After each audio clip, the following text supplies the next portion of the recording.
आप सबको ध्यान होगा कि इसी महीने के 4 और 5 तारीख को नागालैंड के ओटिंग एरिया में, मॉन डिस्ट्रिक्ट में 14 निर्दोष लोगों की हत्या हो गई थी। कांग्रेस पार्टी ने संसद में प्रमुख विपक्षी दल के रूप में इस मुद्दे को उठाया, सरकार को घेरा और गृह मंत्री से जवाब मांगा। गृह मंत्री ने दोनों सदनों में बाकायदा एक्सप्लेनेशन दिया, लेकिन जब समाचार पत्रों के माध्यम से पक्ष रखा गया तो आरोप यह लगा कि सरकार ने संसद को गुमराह करने की कोशिश की। कांग्रेस अध्यक्ष श्रीमती सोनिया गांधी ने एक प्रतिनिधि मंडल का गठन किया। डॉक्टर अजय उस प्रतिनिधिमंडल के सदस्य हैं और नागालैंड के प्रभारी भी। इन्होंने जाकर वहां तथ्यों की जांच की और इस बाबत एक रिपोर्ट कांग्रेस अध्यक्ष को सौंपा। इसी संबंध में है ये पीसी।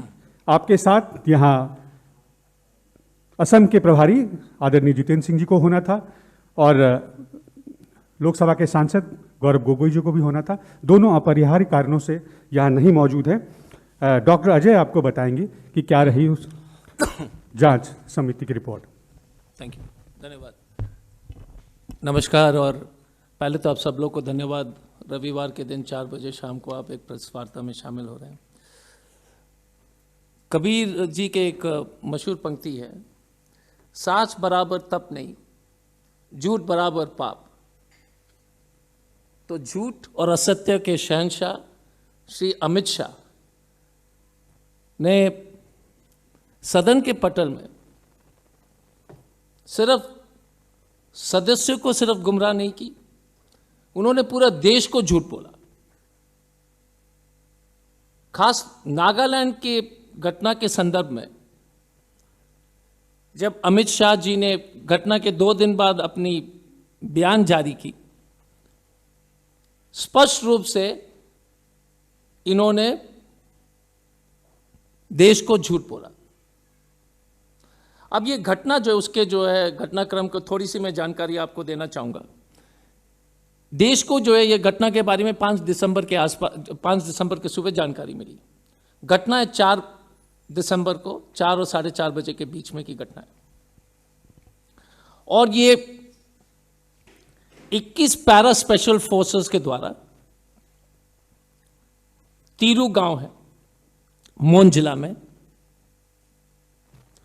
खबर के मुताबिक जो आर्मी ने जो और गृह मंत्री ने जो सार्वजनिक किए हैं कि NSCN-K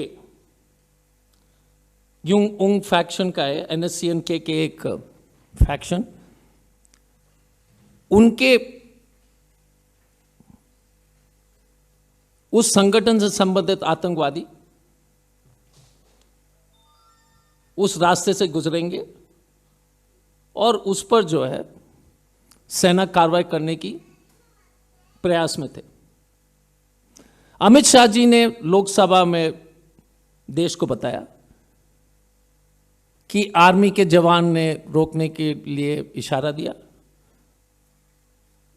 वो लोग जो टाटा पिकअप में थे वो भाग निकले और उसी दरमियान जो फायरिंग में जो है 6 लोग की मौत हुई, 2 लोग जो है घायल हुए। ये अमित शाह जी का बयान है।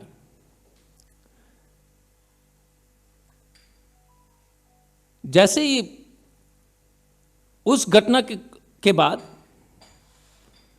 जब गांव वाले जो ओतिंग गांव के सब निवासी थे, ये सब जो 6 के 6 8 लोग एक्चुअली जो 2 घायल हुए थे, वो खदान में काम करने वाले माइनर्स हैं, मजदूर हैं, ओतिंग गांव के हैं। जब गांव के लोग को जब फायरिंग की सूचना मिली थी तो वह जब घटनास्थल पर पहुंचे थे तो वहां पर जो है आर्मी के लोग मिले। अमित शाह जी और सरकार का कहना है कि उस दरमियान जो उस घटनाक्रम के बारे में कोई जानकारी अमित शाह जी ने नहीं दी देश को और सदन को।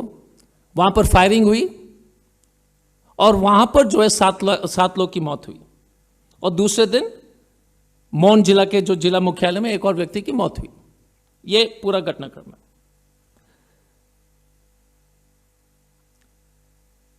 कांग्रेस अध्यक्षा श्रीमती सोनिया गांधी जी ने घटना को गंभीरता को देखते हुए एक 4 सदस्य की कमेटी बनाई, जिसमें जितेंद्र जी थे, गौरव गोगोई जी थे, एंटो एंथनी साहब थे, उनमें था।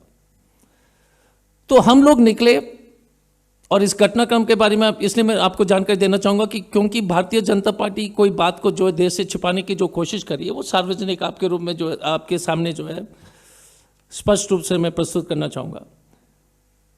जब हम लोग निकले दिल्ली से जोरहाट के लिए, क्योंकि जोरहाट सबसे करीब एयरपोर्ट है मौन जिला से, वहाँ से असम के जोरहाट से वहाँ से करीब 3 घंटे का रास्ता है, तो तुरंत जो है हमको, जैसे ही हम लैंड किए थे, तो जैसे जोरहाट पहुंचे थे, तो वहाँ पर जो CISF से लेकर के असम पुलिस के पदाधिकारी ने हमको जो है घेरा, और फिर एक वेटिंग रूम पर ले गए और चाय और पानी पिलाने की कोशिश की, और यहाँ तक कि उन्होंने हमारा रिटर्न फ्लाइट, उसी फ्लाइट जिस फ्लाइट से हम आए थे उसी फ्लाइट में बुक भी कर दिए थे। तो बहसा बहसी हुई, फ्लाइट तो चली गई। तब हमने कहा कि आप किस आधार पर हमको रोक रहे, तो उन्होंने एक आदेश दिखाया, 144 जो है लागू की गई थी, और ख़ास तौर से हम लोग के ऊपर ये आदेश था कि हम एयरपोर्ट के परिसर से बाहर निकल नहीं सकते। हम तीनों लोग धरना पर बैठ गए। उस दरमियान नागालैंड के जो अध्यक्ष जी ने एक प्रेस रिलीज भी रिलीज किया, एक वीडियो भी रिलीज किया। कांग्रेस पार्टी ने इस जांच कमेटी ने जो पूरी तरह से कानून को जो इज्जत देते हुए, हमने चीफ सेक्रेटरी और DGP को पहले से ही खबर किया था कि हम आ रहे हैं मौन जिला को इसकी जानकारी प्राप्त करने के लिए। रात को किसी तरह से यह सहमति बन गई थी कि हमको जो है डिब्रूगढ़ जाने के लिए अनुमति है, क्योंकि वहां पर 2 घायल लोग वहां पर उपस्थित थे। तो हमने कहा कि कम से कम उनके परिवारजन से बातचीत करके कम से कम कोई जानकारी मिल सकती है।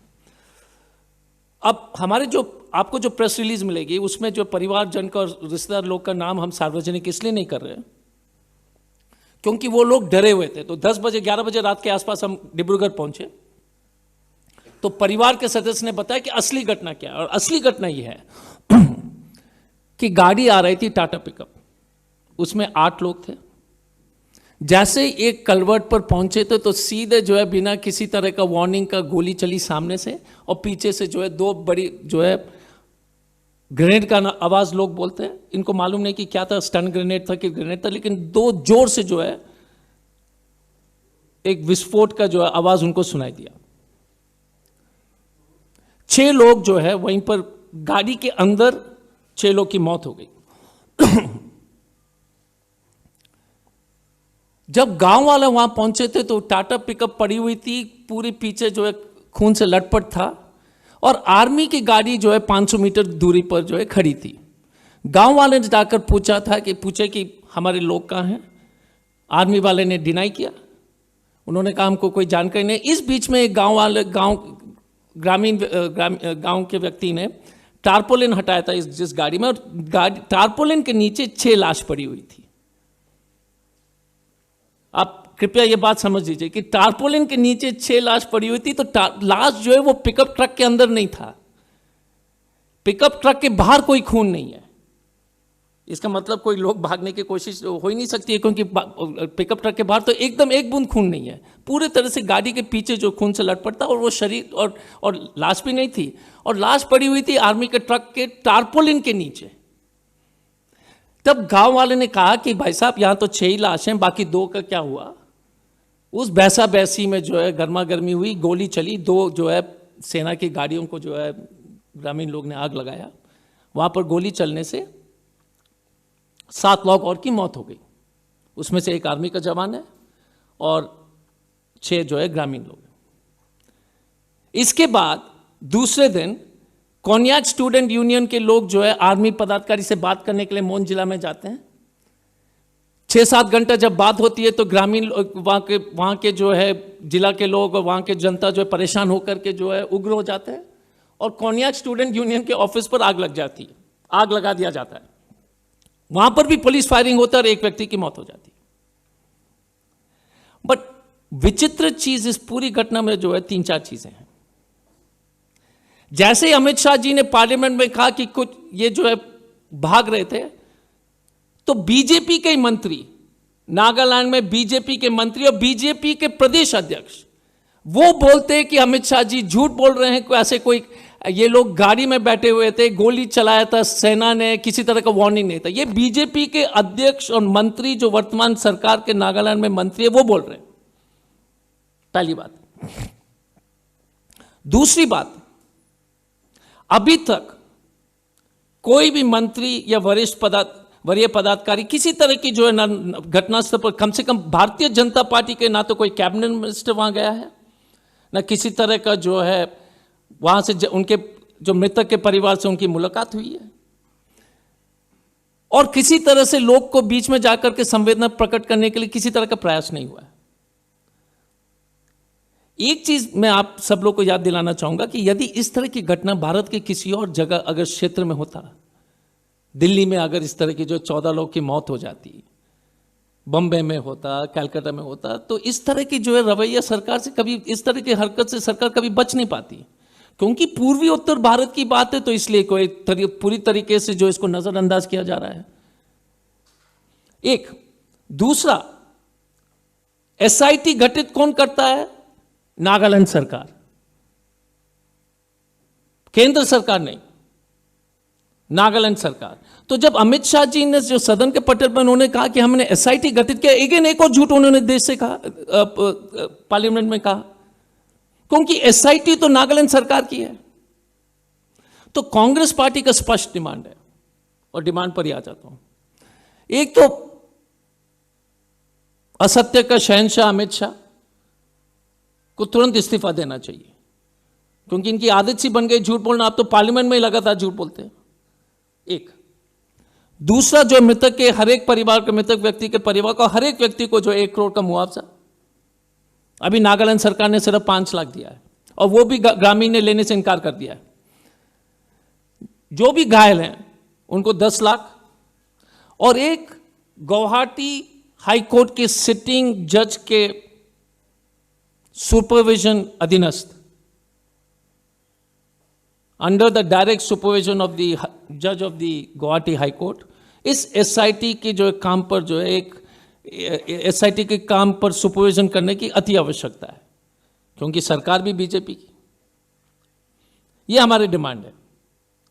और आखिरी में मैं इतना ही कहना चाहूंगा कि अगर भारतीय जनता पार्टी के गृह मंत्री अपने आप को जो है, अमित शाह जी